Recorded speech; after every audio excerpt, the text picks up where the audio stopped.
Hello, and welcome to Trucking and Testing Tuesday.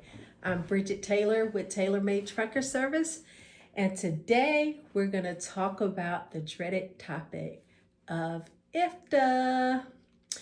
I know many of you hate when it comes to IFTA filing time, but it's a requirement for all vehicles over 26,000 pounds that have three axles or more and travel interstate, which is a lot of you guys and girls. So we need to make sure that we're doing the proper things to make sure that our IFTA filings are accurate and on time. So one thing that people don't realize is that IFTA was put in place to make things easier for those companies that operate interstate and fall in the required category of 26,000 pounds. Travel interstate has three axles or more. So prior to IFTA, you used to have report to every state that you traveled in. IFTA came together and said, no, we're tired of the bingo stamps with all the stamps on the trucks. So we're going to unify the states and we're going to come up with IFTA.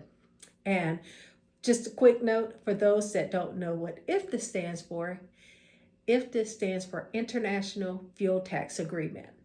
So it's an agreement within the states that you will do one filing with your base state and you will report the mileage that you traveled in all of the states and the fuel that you purchased, the fuel gallons you purchased in those states on one tax return to your base state.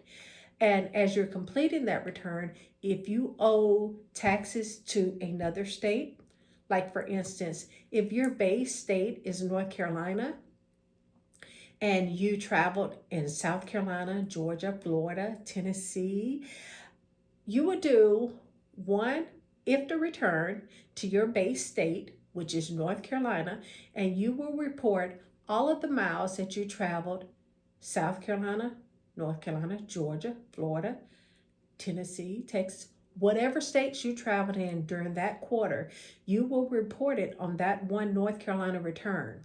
And if you owe taxes to Florida, Georgia, Texas, you'll pay it to North Carolina, and North Carolina and those individual states will do a netting, and they will send whatever you owe to the other states through the electronic netting that they do.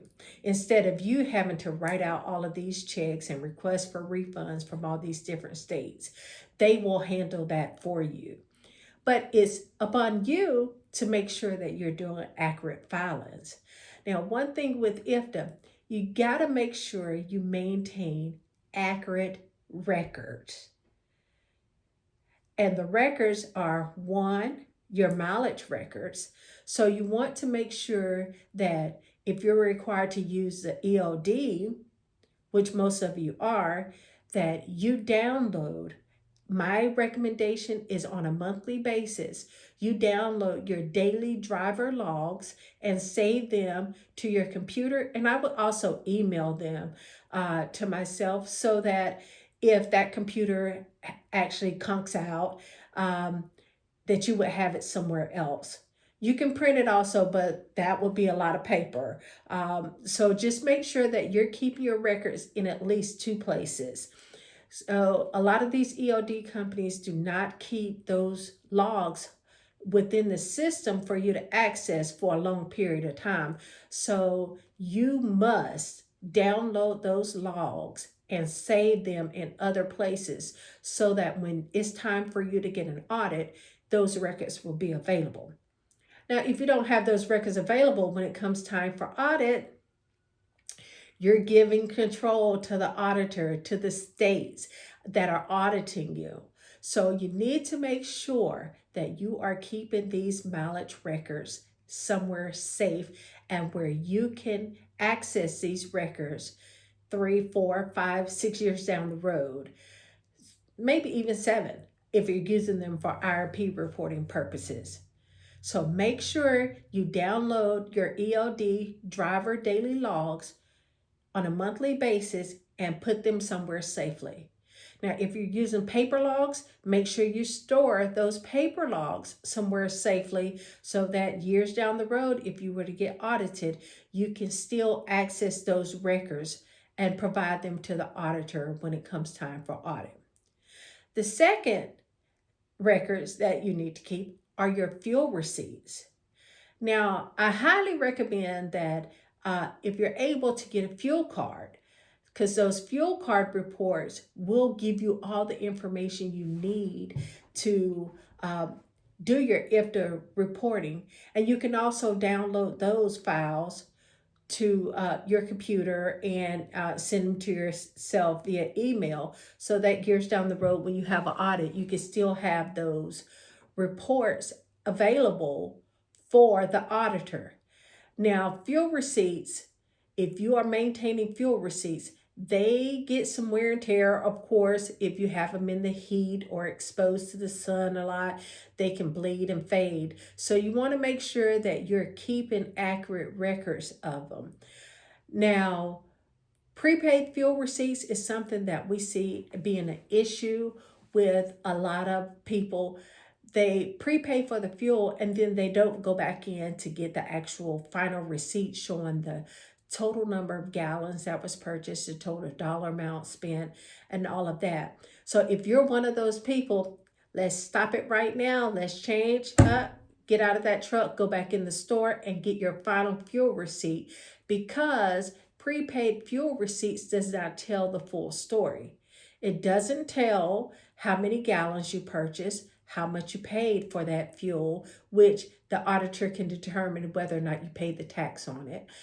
And it also doesn't tell if you got cash back or you purchased something other than fuel. So an auditor will not accept a prepaid fuel receipt as record of your fuel purchases because of those things.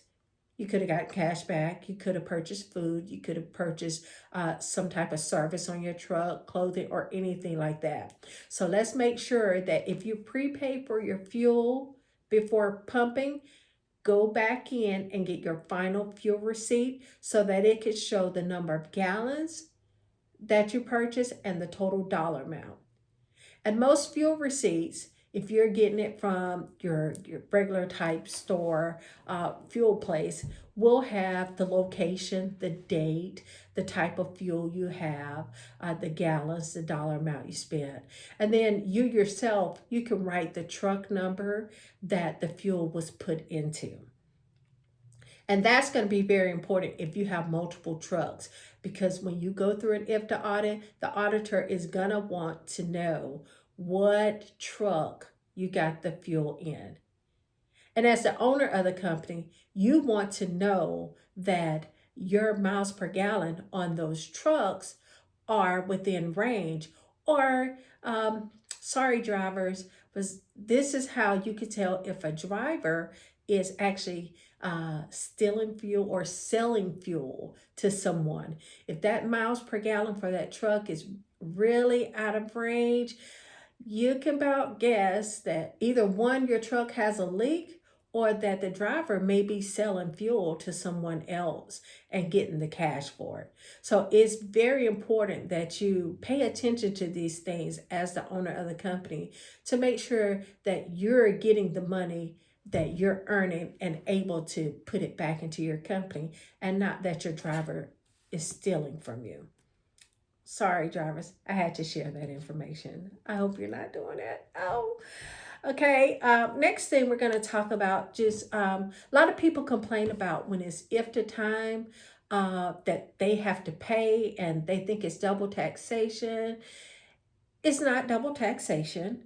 So the whole premise behind IFTA is that you're operating in all of these states with your heavy equipment, which is putting extra burden on the roads, but you're not buying fuel in all of these states that you're traveling to. So the IFTA return allows those other states that you traveled to or through and didn't purchase fuel, that allows those states to get credit, to get their tax dollars for your operations within that state. That's why it's important for you to keep accurate records of the number of miles that you traveled in each state and the total number of gallons you purchased in each state. Your fuel will give you the credit in that state. So you want to make sure that these are accurate. Please, please, please.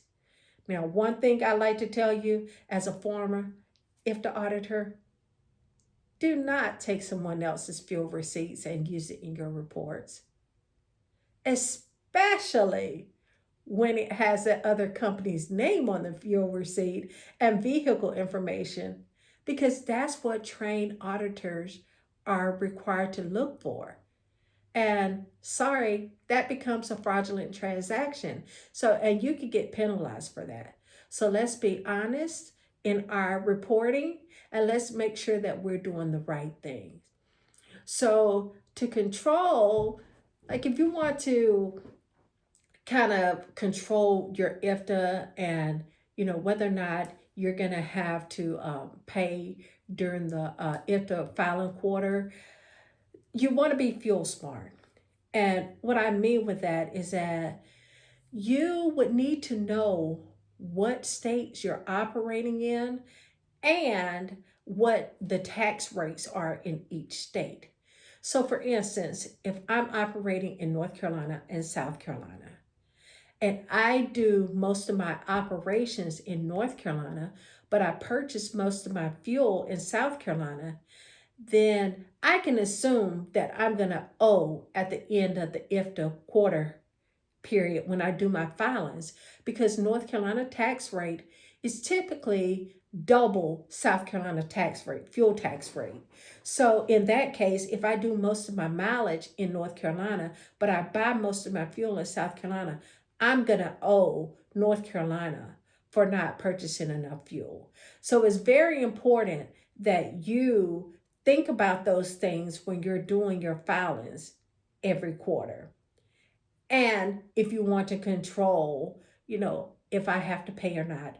So the rule is you either pay on the front end when you're purchasing the fuel, you buy fuel in higher tax rate states, or you pay it on the back end. And so that's a decision as the owner of the company that you would need to make. Will my cash flow allow me to purchase fuel in the higher tax rate states and then maybe I get a refund? Or will I need to just purchase fuel in the lower tax rate state and then be prepared to pay the IFTA tax that's due to the higher tax rate states? Yeah, it sounds a little like a foreign language, but if you take a couple of your IFTA returns and look at them side by side, and if you're doing pretty much the same routes, you can kind of come to a happy medium where your IFTA fuel tax is not so high, and maybe you're not getting a refund, you owe just a little bit every quarter. But please, whatever you do not force that IFTA return to be a refund for you, because a good auditor, not just a good auditor, an auditor will be able to tell that you backed into numbers when they look at your actual records and the filings that you did. And when that happens, I'm sorry, states are going to put that penalty on you, because their only assumption is that you forced it, you didn't do accurate filings, you estimated when you did your quarterly filing. So, and in the IFTA regulations, that is a penalty.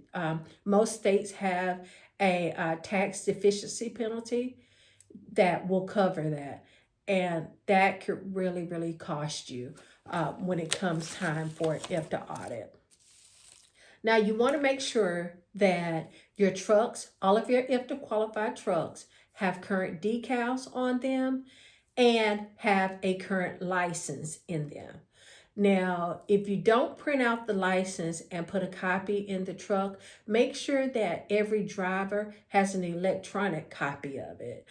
Because if the truck driver goes through a weigh station or gets pulled by enforcement, they will need to have a copy of that IFTA license to show that your truck was licensed for that current year.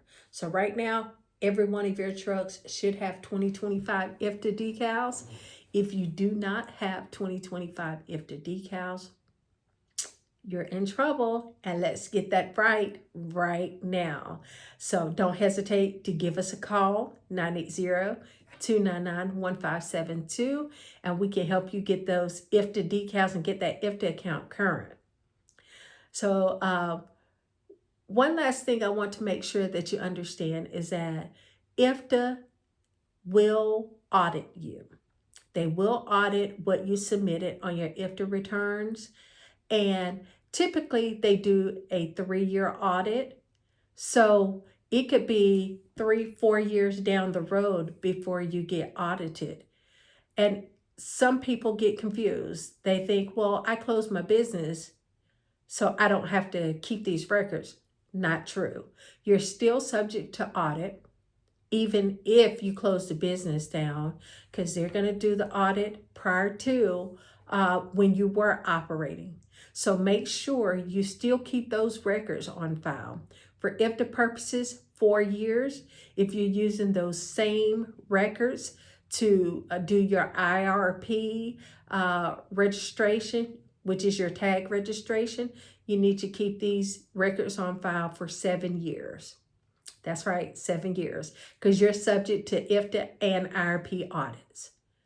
So please make sure that you're doing on-time IFTA filings. And right now, we're in the grunt of doing the third quarter 2025 IFTA audit filings. If you need us to help you do your filings, we need your records immediately. You can call us, 980-299-1572, and we can assist you with that. We can tell you what you need to submit so we can do your filings. Or you can email us at clientsupport@tailormadetruckers.com. Again, that is clientsupport@tailormadetruckers.com. So please, whatever you do, make sure you keep accurate records and keep your records on file. Again, I'm Bridget Taylor with Tailor Made Trucker Service. And remember, every mile matters, every test counts. And that's your Tuesday tune-up with Trucking and Testing Tuesday. This rig is going dark. Be safe. Love you guys.